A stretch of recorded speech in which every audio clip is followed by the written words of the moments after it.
the people who think that X-ray will solve everything. We have customers that say, we need to X-ray the whole board, every board we produce. And I tell them, well, if you think you have to inspect at that level everything you make, you should look at your manufacturing process first, because you shouldn't be having to inspect that much.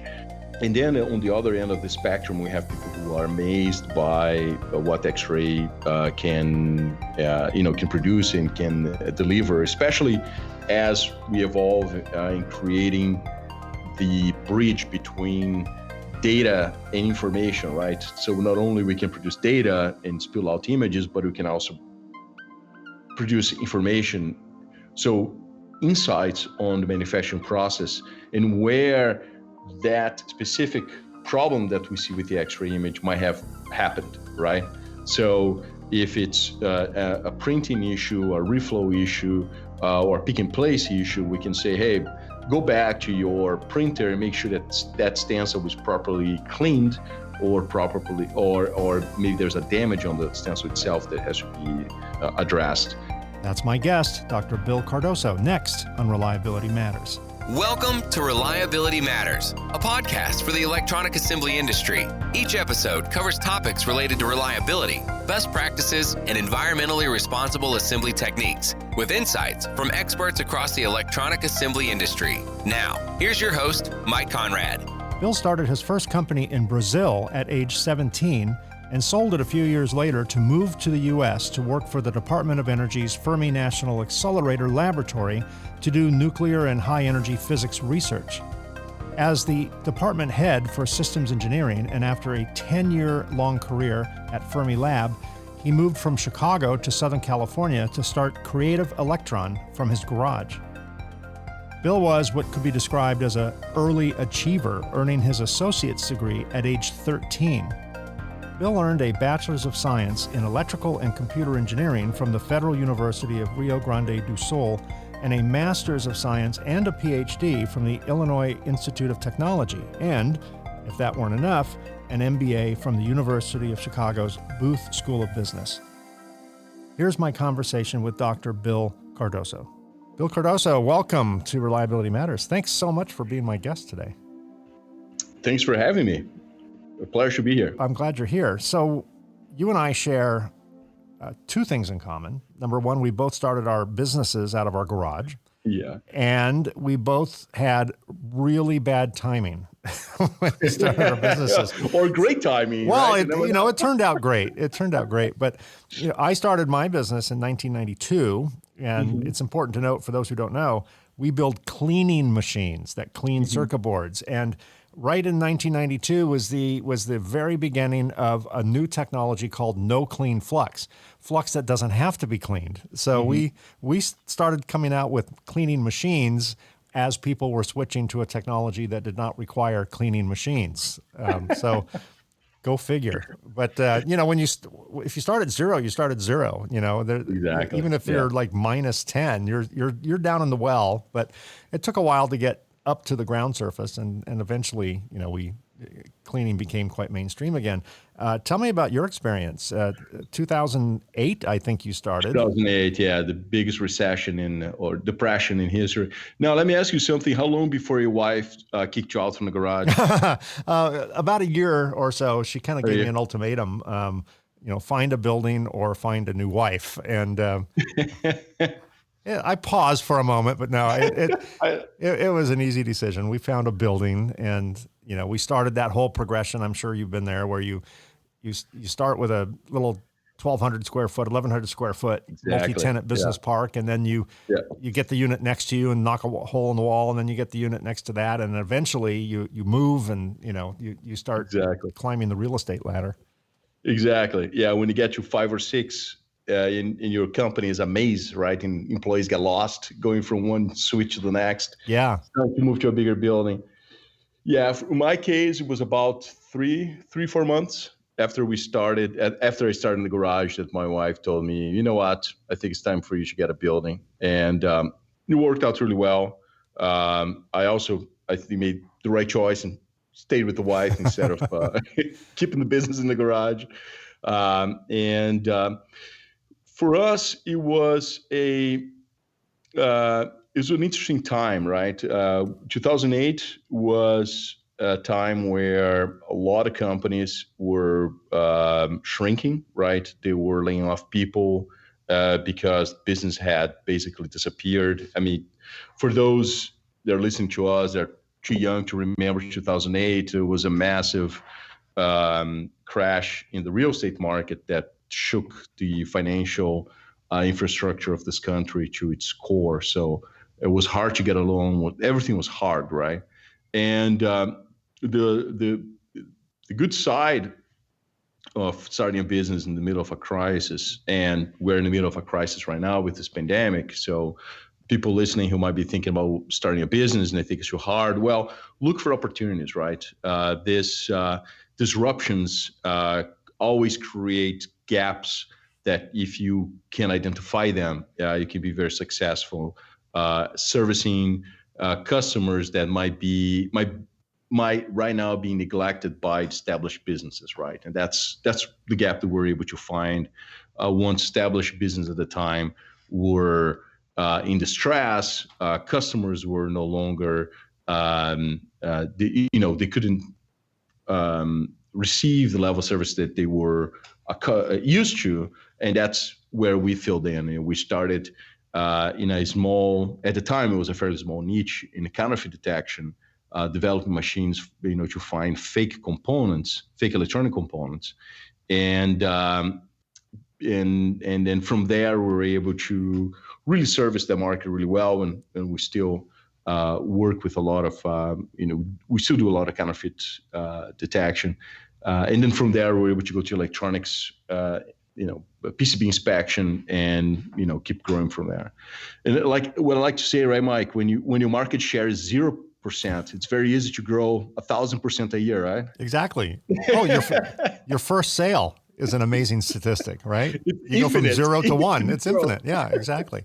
And then your second sale, you've doubled your sales. Doubled, yeah. Yeah, that's for sure.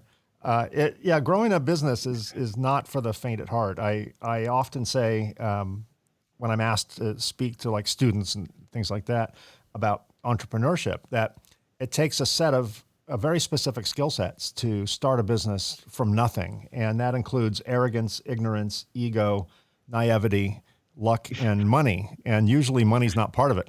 Exactly. So, but you do have to have this sense of naivety, a very beginner's mindset in order to start a business.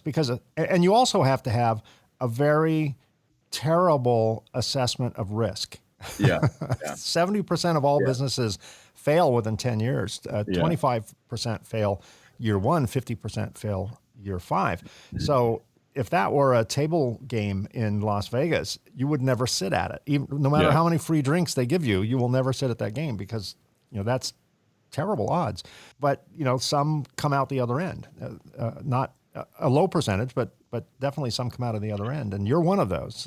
So that's why I want to talk to you. You're a relatively new business for this industry. Yeah. But, the interesting thing is to me anyway, you know this already, you are one of the very few, probably only 2 categories of technologies in the electronic assembly space that is a very old techology. You are only beaten in the age of your technology by solder, right? Because solder goes back to the 1,000 years, a couple thousand years ago, right? They in the Bronze Age and whatever age it was, where we learned how to meld metals together. In your industry's case, your technology was actually discovered in 1895 by Wilhelm Röntgen, and he was tooling around with all these different frequencies, and he found a wavelength that they now call X-ray, which earned him the Nobel Peace Prize in physics in 1901. So 1890, your technology goes back to 1895, and I don't think Pick and Place can say that. That probably goes back to the early 70s or something, 1970s. So tell me, since the industry, the technology in your industry has been around for so long, most people think of X-ray, if you're a civilian not in this industry, you might think of X-ray as basically just dental X-rays and medical X-rays when you get your teeth checked or or you think you've broken a bone. But X-ray is commonly used for the inspection of inorganic materials, including in our industry, electrical components and circuit assemblies. So walk me through the progression of X-ray technology in the modern age. Obviously we're not back in 1895. Walk me through, since you kind of got involved in this industry, what's changed? Where were we? Where are we? Where are we going with X-ray? Yeah, so you're talking to one of the biggest X-ray geeks out there, right? We have a museum downstairs of X-ray instruments and X-ray equipment from 100 plus years. We have in the old days, in the 20s, 30s, 40s, and early 50s, you could find an X-ray machine at shoe store, right? To make sure that your shoe was properly fit to your toes. They were actually live X-ray, your feet with the new shoes to make sure that, it was a proper fit. So we have those machines downstairs, and we have a bunch of other things that I've been collecting over the years. People actually put their foot in an X-ray machine in a shoe store? In a shoe store. Back in the day? Wow. Back in the day. It was very powerful. To give you an idea, an X-ray source for an X-ray machine for electronics, maybe it's 10 watts, 15 watts of power. Those machines were 700 watts with no shielding whatsoever, Mike. It was just a piece of wood separating the source to the victim or the customer. I was guessing it's good for the oncology business, right? Eventually. Yeah, that's terrible. It's just incredible. So we have all these things downstairs because I love the history, right? I love how much this industry has progressed, especially in the safety perspective, right? We've learned a lot, especially with the early pioneers who, sacrifice a lot to teach us, to show the limits of safety using X-ray inspection. That's why machines today have multiple interlocks. They are shielded, fully shielded, so there's no leakage coming out of the machine. And so from the early days, from Röntgen's 1895 discovery to today, quite a bit has been done on the X-ray source, for example. So we have better resolution with micro and nanofocus X-ray sources. We have better sensors with better and better digital flat panel sensors that can get incredible images. And over the past 10 to 15 years, once Google, Facebook, and Amazon started developing heavily artificial intelligence and increase the computing power available to all of us, that is now allowing us to take advantage of that research and bring a lot of artificial intelligence and machine learning to our X-ray systems. And then that's what I think is going to be the biggest breakthrough going forward for the electronics industry, that will allow us to go from automated systems that can take images on their own to fully autonomous machines that can fully understand what the sample, what your board looks like, and is capable of finding defects, without an operator having to teach the machine what you do. So the machine will already know what you do and will do that autonomously. Yeah, it can make some discernments. We'll talk about AI in a little bit, artificial intelligence in a little bit, but I do remember when bottom terminated components first came on the scene, in particular BGAs, where you have all these connections underneath a part that you can't see. The technology of the day, even though X-ray was around, the popular technology back then in those early days of BGAs was basically, a microscope with an oblique angle viewer. It would turn the optical view 90 degrees and peer under a component. But really all you saw back then was 180 degrees of the outside of the balls, and you couldn't see anything inside. I don't know people spent a lot of money on those machines, and you couldn't see beyond the second row. So X-ray seemed like a really good fit for that. So am I correct in assuming that the production, the release of bottom terminated components was a jumping off point for X-ray? I'm sure there was X-ray in our industry before the bottom terminated components, but that probably normalized it and made it more conventional wisdom for inspection, because otherwise you can't see under those things. I think people had to get X-ray, and was that kind of the defining moment for X-ray in the electronic assembly industry space? Yeah, absolutely. I would even go a bit further to say that the bottom terminated components made the X-ray industry as we know today. Right, prior to BGAs, prior to BTC, bottom terminated components, BTCs, X-ray use in the electronics industry was, I'm not going to say spotty, but it was all over the place, right? A lot of custom machines looking at connectors, through-hole via inserts.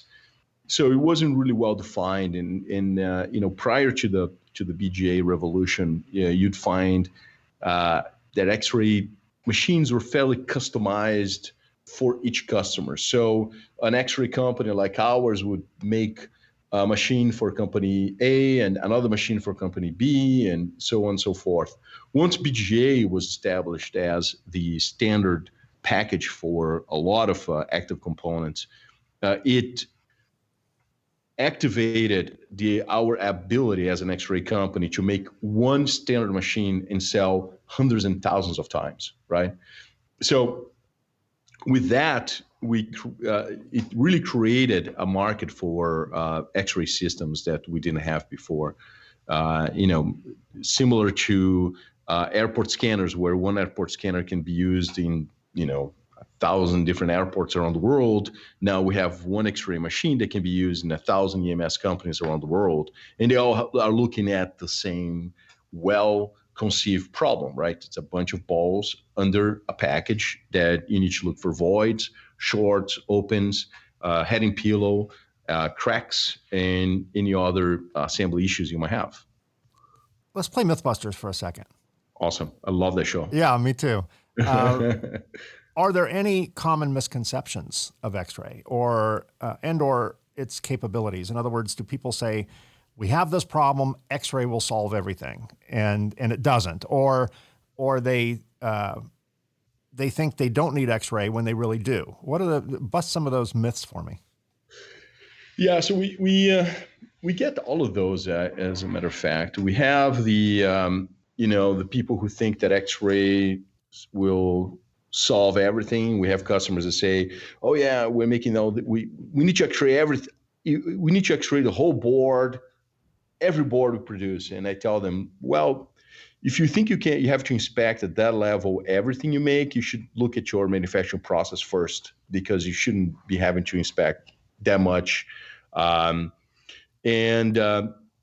And then on the other end of the spectrum, we have people who are amazed by what X-ray can produce and can deliver, especially as we evolve in creating the bridge between data and information, right? So not only we can produce data and spill out images, but we can also produce information. So insights on the manufacturing process and where that specific problem that we see with the X-ray image might have happened, right? So if it's a printing issue, a reflow issue, or pick and place issue, we can say, hey, go back to your printer and make sure that stencil was properly cleaned, or maybe there's a damage on the stencil itself that has to be addressed. We also have issues with the understanding of the technology itself, right? And the boundaries of what X-ray can do in 2D or 3D, right? That 1D between 2 and 3D is a very, very... That's a costly D. Yeah. Very costly D, exactly. It's a big gap between two-dimensional X-ray and three-dimensional X-ray. And they come to us and say, oh, I really need 3D. And we probe a little bit and we figure out that they actually need is just a tilted view of the sample to look at side view of the BGAs, and that misunderstanding can cost $100,000-$200,000 easily. So that's one of the reasons why when I set up the company, I wanted to have extremely capable and trained people talking to our customers, right? So there are no smoke and mirrors. There's no, this sleazy sales pitch. We want it to be as technical and as educational as possible, right? So we can have a good conversation with the customers and really guide them through what they really need for the application, right? So you don't buy one thing, you don't buy a Ferrari to go to, get lumber at Home Depot, because that's not going to work for you. No, right? No, it wouldn't. On the other hand, you don't want to buy lumber. You don't want to buy a F-250 to go on a Autobahn, right? Right. Right. No, it's the right machine for the right application. You said something interesting. You said finding something, to paraphrase loosely, if you're finding too many defects, there's something wrong. So it really, if you're inspecting to search for defects, there's probably something wrong with your process. If you're inspecting to confirm conformance and reliability, then there's probably not a lot wrong with your process. But if you think you need any kind of inspection machine to find all the mistakes, probably before you buy the machine, you ought to work on your process a little bit so that you can use the inspection equipment to just validate conformance rather than hunting for defects. Is there such thing as seeing too much? We went so many years without seeing behind the curtain that X-ray lets us do. Mm-hmm. Mm-hmm. Can they have too much resolution? Can someone suddenly buy a piece of X-ray equipment and get the results and then freak out, even though nothing's changed? Or is there such thing as an over concern created by the way someone's interpreting the results of an X-ray image? Yeah, it's actually a very, very good question, because it does happen. It does happen where, especially customers that had a legacy, an older machine that produced, it was a great image quality at the time. And now, as we discussed, sources and sensors got much better. So the image quality has evolved greatly. So now when they see a new image and they see, before they didn't have any voids. Now they have a bunch of voids on their pads. And they look at the two images and say, oh, wow, our process got much worse. Well, now you can see what you're producing, right? So we're not adding any information to your samples. We're just displaying what's in there. So it's a process of calibrating expectations, right, from our customers, and especially our customers who oftentimes receive those images and freak out because now all of a sudden the process went to the garbage and has to be upgraded. So it's not. I mean, everything is working fine. Now we can see what you're really producing. So truth hurts sometimes, Mike. Truth is painful. Yeah. Reminds me of that Tom Cruise movie. You can't handle the truth. Can't handle the truth, yes. So let's talk about AI for a second, artificial intelligence. I think for a lot of industries, it's a buzzword and not much more. Right. I think for your industry, it's meaningful. So tell me about how artificial intelligence, it's made its way into X-ray and what kind of benefits AI provides someone interpreting an X-ray image. Yeah, so AI has been incredible. It really has. We're talking about the type of AI that's very specific, right? It's artificial intelligence engine that we train to do very, very narrow, very specific things. And that's important for people to understand that, so that, they don't think we're talking about the big brother AI that people are afraid of that's going to replace humans and take over the world. That's all we're talking about. Right. You don't teach it to look at an X-ray image and suddenly it learns how to play chess. Exactly. It's within a box. I wish you could do that. That company that did that, remember, with the game Go, actually sold to Google for what, $300+ million. So, I wouldn't mind being able to do that by accident, but right. So let me give an example where AI works beautifully. We have a customer that makes, they repair iPhones, right? So they refurb iPhones. So you drop your phone on the toilet and you send it back to AT&T, Verizon, T-Mobile, and get a new one. So your old broken phone ends up with these guys. They're going to open your phone, clean it up, repair it, close it, and then ship it back to the phone company to be sold as a refurb unit. Now, once in a while, the operator that's closing the phone is going to forget to put a screw, or is going to not attach the screw properly, and you end up with a loose screw inside, or is going to place the wrong battery on the phone. So a lot of these issues that can happen and have happened, which cause the end customer to be very upset, because the refurb phone doesn't work as it should. So this is one problem. You can say, okay, let's take an X-ray, and right before it ships back to the phone company, and we'll find any mistakes. Now, how do you classify any possible mistake an operator can make? It's very hard, right? So if you're going to design an algorithm that's going to find any possible issue, it becomes very complicated, because you have to account for any possible variation of issues that can happen.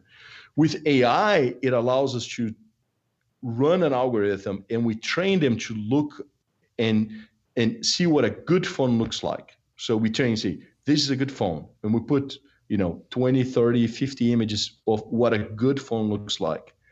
Then anything that doesn't look like that is going to be flagged as an issue, right? So if it's a missing screw, if it's a loose screw, if it's wrong battery, wrong control board, wrong camera, any of these issues will be flagged as a potential problem. So that's one case where AI is really the only solution to it's the difference between a well-conceived problem and an ill-conceived problem, right?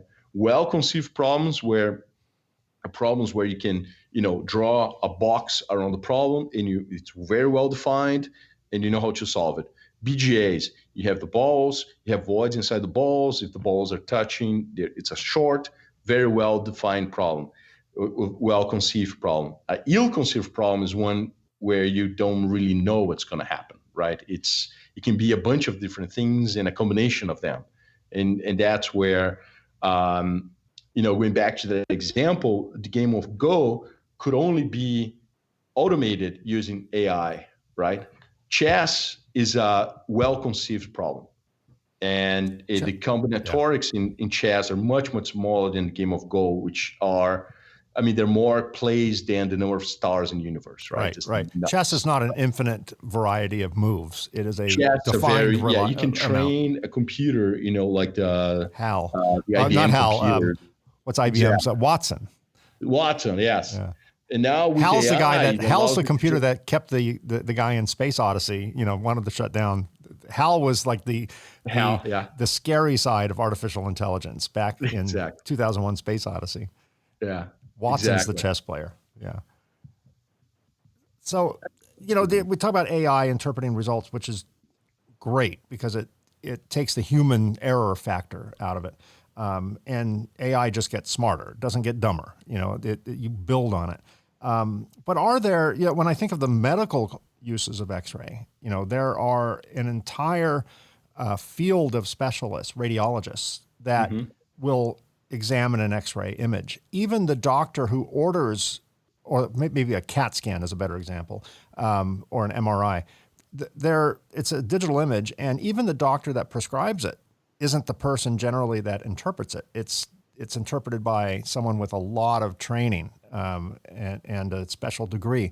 Are there instances where even the best AI still requires a human to discern what the AI has pronounced the defect to be?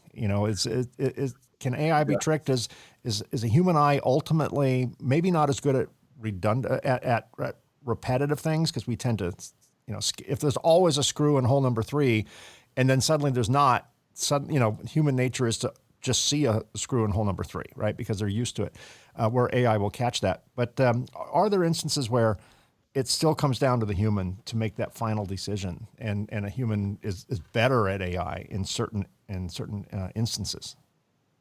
Yeah, so that's it's an interesting question. Let me try to unpack it, because it's a very powerful question. And there are two aspects that come to mind right now. One is exhaustion, right? Humans can look at images for about 15 to 20 minutes before they get bored, tired, and they just start spacing out, right?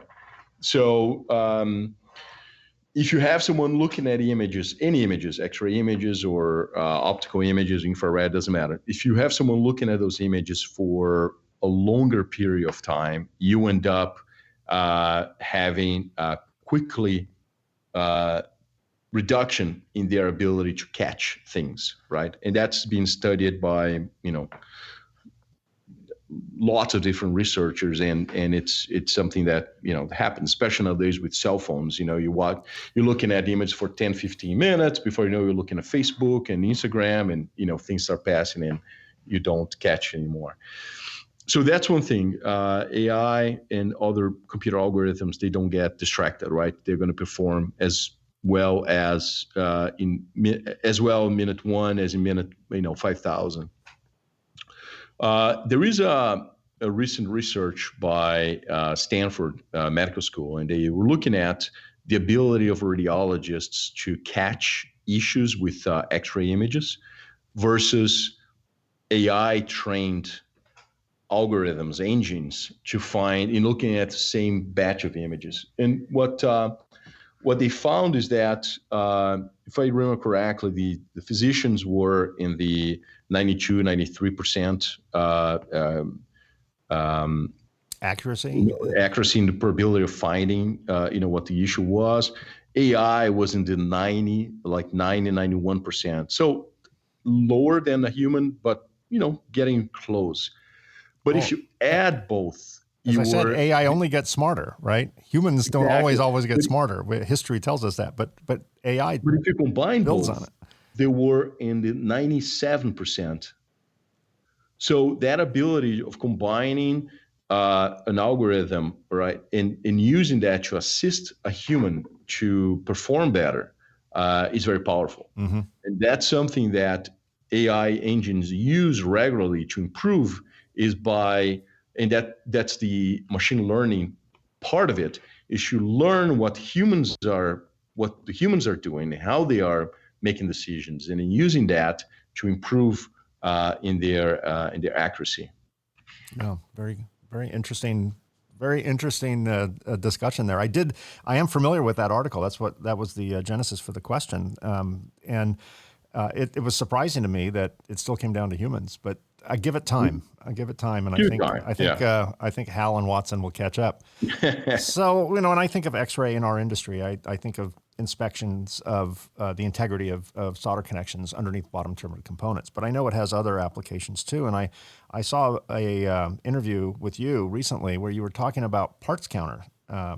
Typically when you think of a parts counter, you think of two reels and in some kind of optical device or magnetic device or whatever in between the two reels, and parts spin from one reel to the other, and the parts are physically counted with this detector. Tell me about the X-ray version of a parts counter.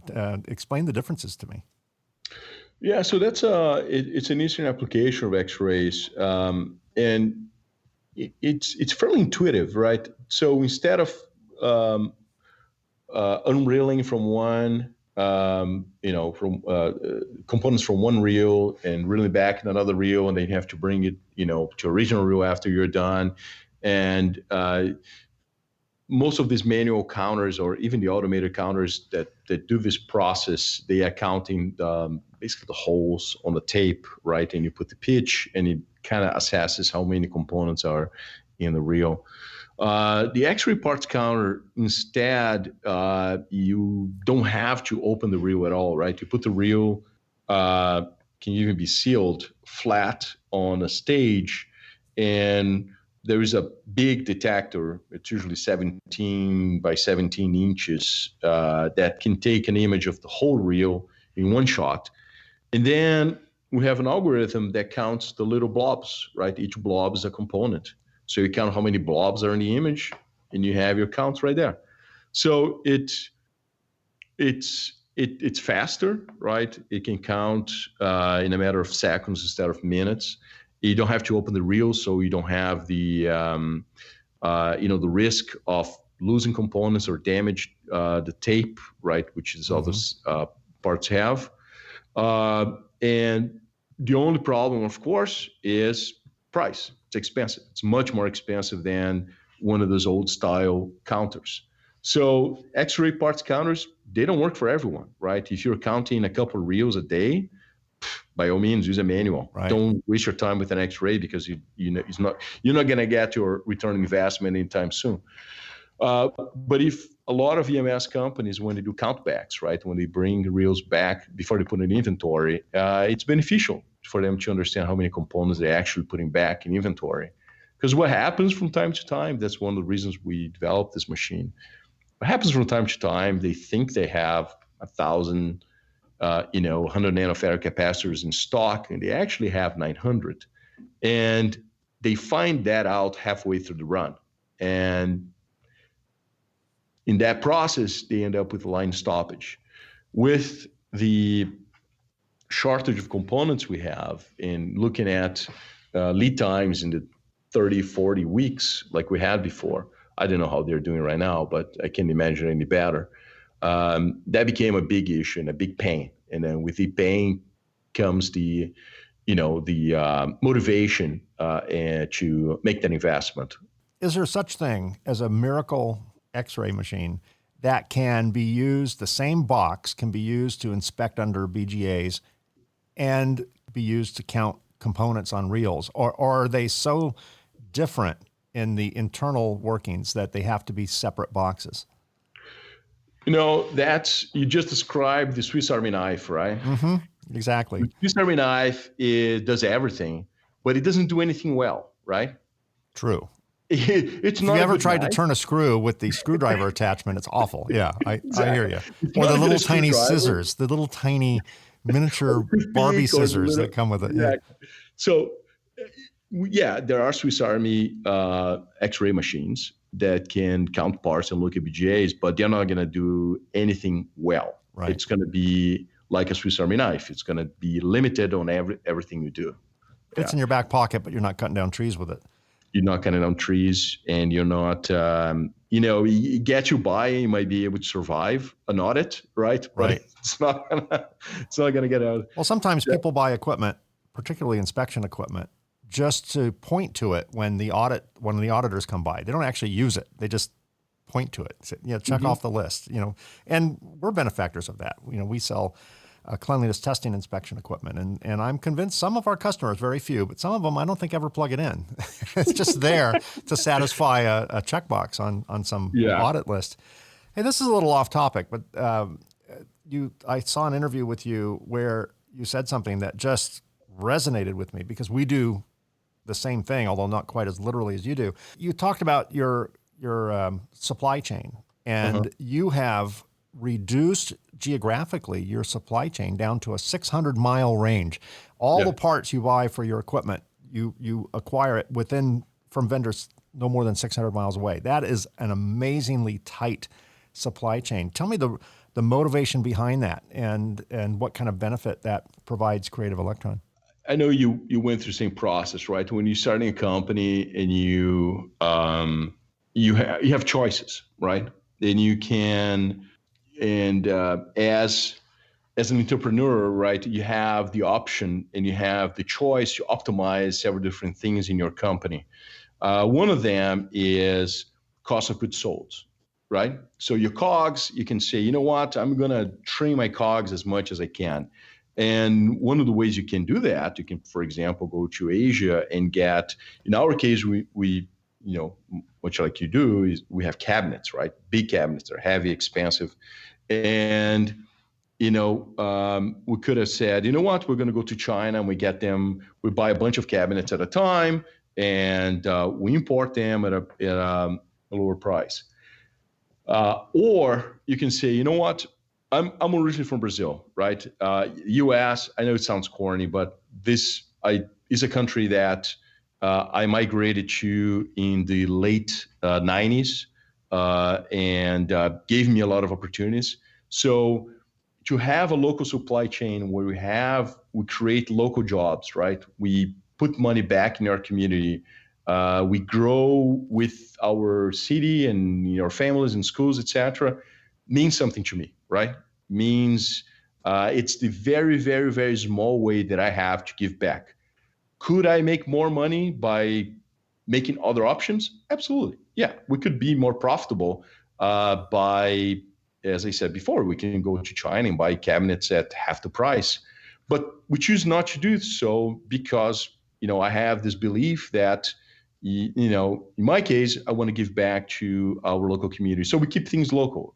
So the sheet metal, lead, the frame, and all the other pieces that we have, we look at partners and people around us who can help us. The other benefit of having that, other than the good feeling of giving back to your community, is that you have control over things, right? And not only that, we can change things on a dime. And a lot of our customers have needs that not necessarily comply with the box that we have on the shelf, right? They need a little different. They need a sample that's a little bigger than we can support. So we by having a local supply chain, we can work with people around us and change and modify and customize as needed. It doesn't cost us a whole bunch extra because we don't have to go back and redesign the whole thing and buy 100 cabinets. We can customize one or two. So with that, we need to have, we have designers in-house, mechanical designers, electrical designers, electronics. We have the software team in-house.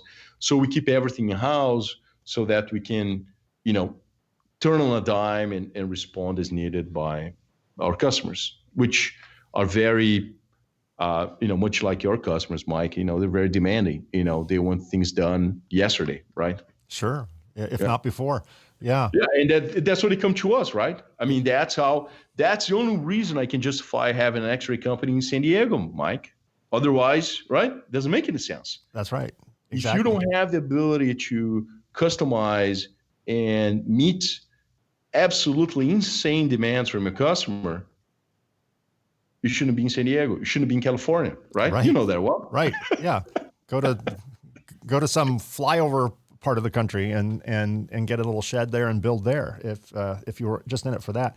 I think there's a big difference between cost and value, and the lowest cost is rarely the highest value, and we went through the same metamorphosis. We started off buying everything locally, and then we, as we started scaling, we went overseas to acquire certain parts. Everything is built in the U.S. and California, but we were chasing the needle, the profit needle, and then we scaled everything back, and we said no. We clawed back our supply chain, and now we buy locally whenever possible, and our edict is, we buy from someone next door. If there's no one next door, we go down to the next block. If there's no one down the next block, we go to the next city, then maybe the next state. And, we really try to build locally. And we're not the automobile industry, or the airline industry. There's this old adage, it's probably not true, but the old adage was that American Airlines one day took the olives out of the martinis in first class and saved $1 million a year on fuel. And that's probably not true, but but the point is, we're not scaled like an American Airlines or a General Motors. If it costs us a few $100s more a machine, that's no big deal. And we don't sell by price. I don't think you do either. We sell by value. Someone has a problem, we have a solution. What's it worth? And we don't discount generally. We stand firm on our prices, and we think our prices are fair, and we don't attract people who are looking for sales. And if we can maintain a modest profit structure so that we can be around to service customers over the next decade or two, then we attract customers who are looking for value and not cost.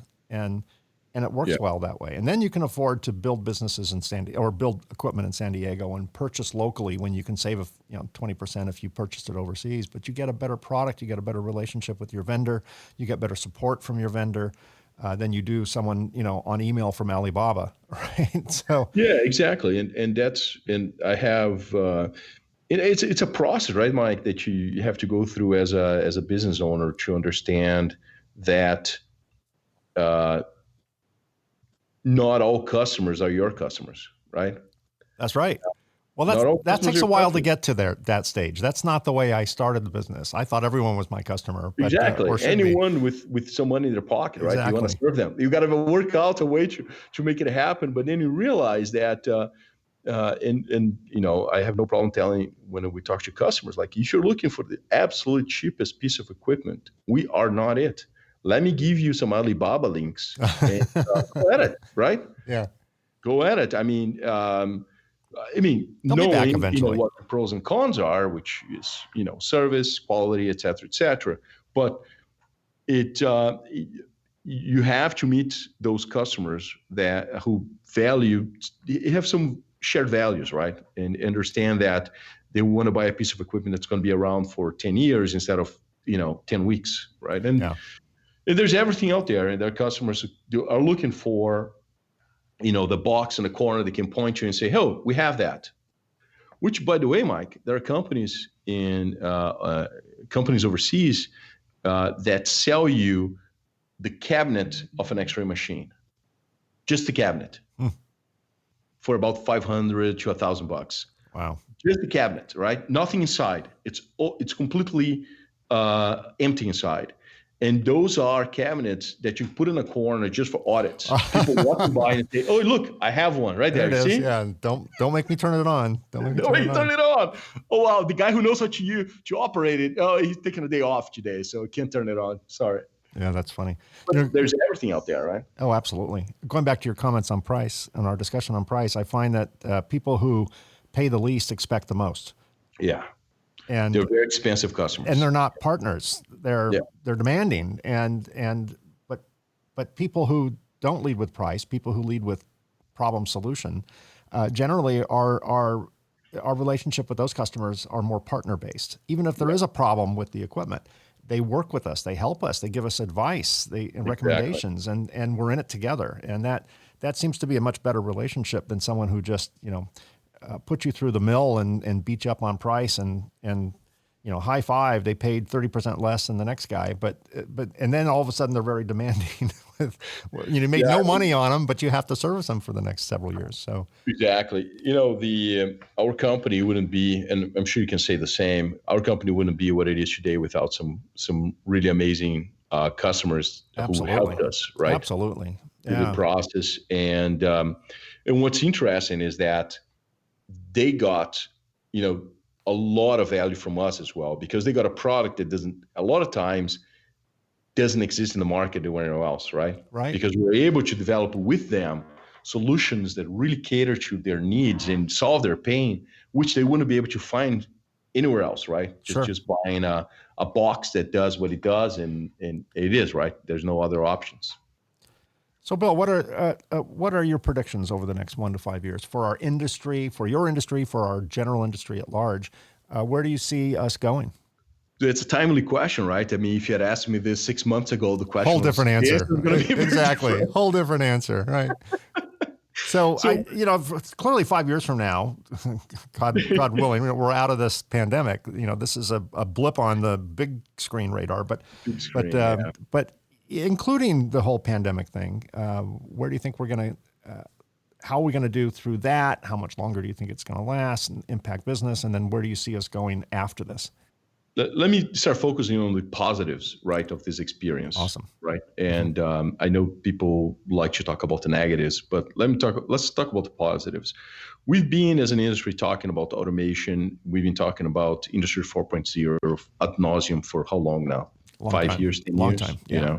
Long time. This opportunity, right, this pandemic has allowed us to just start bringing to reality a lot of these conversations, right? So a lot of the theoretical academic conversations we had about, you can take the images, put them in the cloud, get them analyzed, bring results back. They're all very theoretical. Now people need them all of a sudden, right? Now the pain arrived. Ideally, the pain would have arrived slowly, right? But no, it came as a ton of bricks in people's heads. So, but a lot of opportunities are created in that process. the other, I'm sure you're going through the same process with your company, is this results-oriented workplace that we are living right now, right? Where you work and when you work became irrelevant, right? You can work from home, from the park, from coffee, or from the office. And as long as you produce, as long as you're hitting your objectives, we're happy with it. So I think maybe 10 years or 15 years of progress, Mike, were shrunk into 6 months, right? Mm-hmm. And that has created a lot of very interesting opportunities for us. Customers that wouldn't talk to us before are now coming to us and saying, hey, do you remember that thing you talked about a year ago? Can we have it now? Yeah. Okay, let's talk about it. Yeah. Let's make this happen, right? No, so once you kick that this rock of progress, it keeps them rolling and getting momentum, right? And for the next 5 years, I see a continuum. So even if and when, I'm not saying if, when this COVID, this pandemic eases up and we have a vaccine and we're back to whatever normal looks like, a lot of these conversations are not going to stop. They're going to keep progressing. Sure. Because people in our generation, right, in our positions, they're always going to have in the back of their minds those weeks and months we had to shut down, right? And we had to disrupt our manufacturing because of COVID. We're always going to be thinking about, oh, what's the next one? It's almost like those generations, right, Mike? The Great Generation, Second World War, First World War. They always, and they became hoarders, and no one knows why. Yeah, because you've gone through a very traumatic event, and now you're preparing for it. Yeah. I've talked with friends about that. We are now the generation that our grandkids will kind of make fun of, because we'll be washing our hands more frequently than anyone else. My dad, was, and I'm sure your family, your parents were products of that last generation. Yeah, exactly. My dad carried around a little coin purse, for lack of a better word. It's like a wallet that held coins. And if he went to pay for something and it was $9.96, it's like, oh, hold on. He'd open up his coin purse and hand out, dimes and nickels and quarters and pennies, and everything was saved, right? Because he came out of that, World War II generation where you couldn't take for granted that money would be there the next week, right? Exactly. So I think it's going to be very productive for us as an industry to kick us into, fifth gear towards Industry 4.0, to get to realize some of these concepts that we've been toying around forever now with digital twins and allows us to make that progress, right? A lot of, travel. Do you remember, Mike, how much travel we did before? I vaguely remember these long silver tubes we would sit in and remember go that? Really fast and go high. And I do remember travel. Customers had to see us, right? Now we have Zoom, we have GoToMeeting, we have WebEx. So that barrier just broke down. Absolutely. Right? So much more efficient, really. And much more efficient. You can have a conversation with a customer, very nice interface, and have dinner with your family, right? Sure. Yeah, it's the best of all worlds. It's really win-win. Yeah, I think we're going to come out of this. I agree with you. I think we're going to come out of this with a new perspective on business. I think travel will come back, not to maybe the same level it did, or for different reasons. But, to fly 3,000 miles to tell a person how an X-ray tube works. Exactly. You can actually be more productive sharing your screen, showing them all the collateral, the technical specs, all that. Hey, the last question. We have to wrap up because we're almost out of time. But I wanted to get your gauge on this. I'm starting to ask this to more and more guests. You and I both started a business out of our garage. What would you say to budding entrepreneurs? Since there are people right now who have lost their jobs, there are certain industries that are not coming back, or people that will not be going back to work. This is a time when people are reflecting on their careers, and maybe people have had this dream in the back of their head that they've kept pushing back about jumping into the business themselves. So what would you say to these budding entrepreneurs who express a desire to take a leap of faith and start a new business? What's your advice? Life is way too short to do something you don't like to do. So if you do have a passion, if you do have something in the back of your mind, just go ahead and do it. Because the one thing you know very well, Mike, as an entrepreneur, unlike a 9 to 5 job, when you go home, you don't turn off from the business, right? It's with you 24/7. And I'm not just saying that because it is a reality. It is your life. It consumes you. So if you're going to be consumed by something, it better be something you really like and enjoy doing, right? Have a connection, and don't be afraid to have that connection. What's going to happen is that the wins are going to be super sweet and the losses are going to be bitter, but it's an awesome way to live your life. Well, that is a great, optimistic, inspiring message for That's entrepreneurs. That's naive in me, Mike. I was ignorant. Yeah, well, we entrepreneurs look at things differently. We have a lens, the rose-colored glasses or something, and we see things that other people don't. And that's what makes us do what is statistically improbable. And I, even though I started this whole conversation with some negative comments about starting a business and the huge failure rate statistically, I think that huge failure rate really is not a result of how dangerous businesses are and how likely they are to fail. It's really the entrepreneurs themselves not knowing what they don't know. They don't know what they don't know, and not picking up new skills and not adapting and not bringing in a team of people as smarter than they are, with skills they don't have. And I think if an entrepreneur is going to take that leap and start a business, then sure, the passion, the ego, the naivety, the arrogance, all that is important to, I call that first gear, right? You can't start a car in fifth gear. You have to start a car in first gear, but you can't get up to speed in first gear. So that first gear is all those kind of nasty traits that just put blinders on you and force you to just go for it. And then you have to get savvy. Then you have to switch to second, third, fourth, fifth, et cetera, and leverage that transmission from starting the business to growing the business to sustaining the business. All three separate skills, right? Very separate skills. And a lot of entrepreneurs get stuck on only one, and then it fails. And that is, a statistical probability that it will fail if you can't shift gears. So I think in your business and my business, I've been very fortunate to work with great people.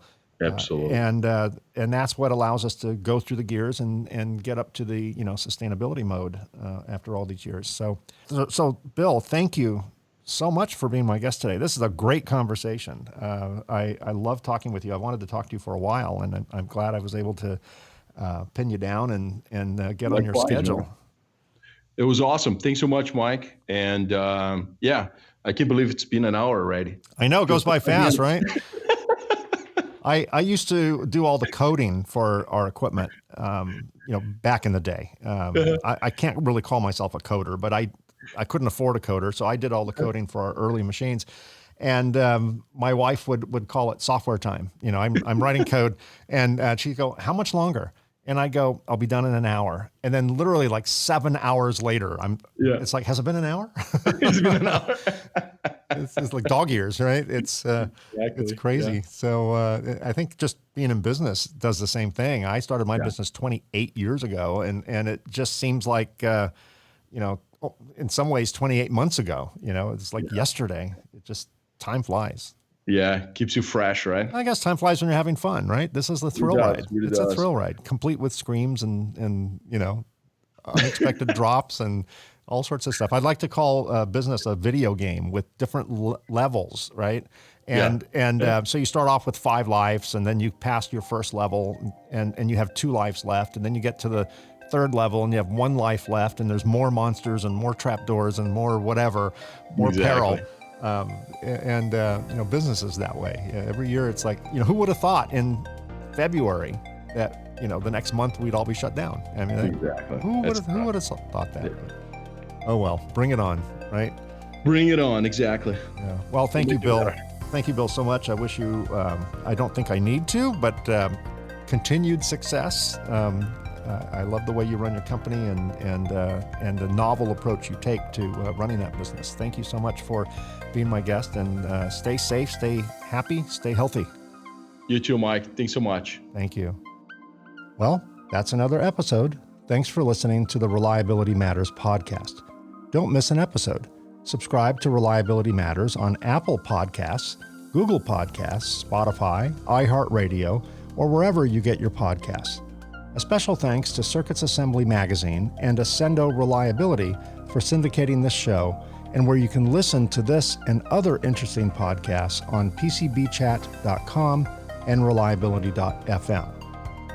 Thanks for your questions and episode suggestions. Please keep them coming. Send comments to mike@mikeconrad.com. That's Conrad with a K. We'll be back in 2 weeks with another episode of Reliability Matters. Once again, thanks for listening and keep doing it right. Thanks for listening to the Reliability Matters podcast. Join us on the second and fourth Tuesday of each month for new episodes of Reliability Matters.